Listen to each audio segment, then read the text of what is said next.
Hello there, it's Frog, and today it would be a video that is completely useless. I just wanted to share with you my recent acquisition from a thrift store, something that made me pretty nostalgic when I first found it.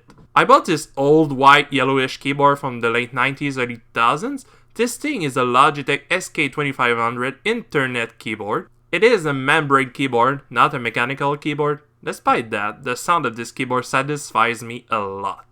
No, it won't be an ASMR video, I promise.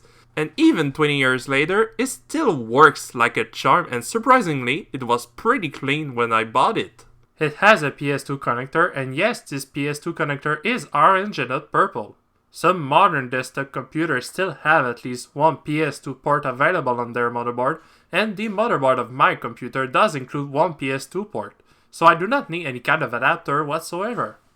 At first it didn't work properly, I have no idea why, but eventually by plugging and plugging it and turning it off and on my computer, it magically started to work, and since then it works properly and reliably, both on Windows 10 and Manjaro Linux.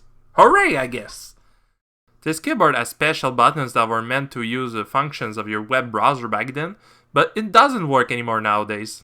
Perhaps there is some configurations I could do to make those buttons work in a modern operating system, but I did not do research on that matter. However, when I press them, it does trigger some basic multimedia functions. For example, when I press scroll up or scroll down, it turns up or down the volume, and when I press open favorites, it mutes the sound completely. This is pretty funny. This little keyboard only cost me $3 Canadian, and it was $3 that were well spent. And yeah, that's pretty much it. I'll let you listen to the satisfying sound this keyboard makes when I type on it. Thanks for watching.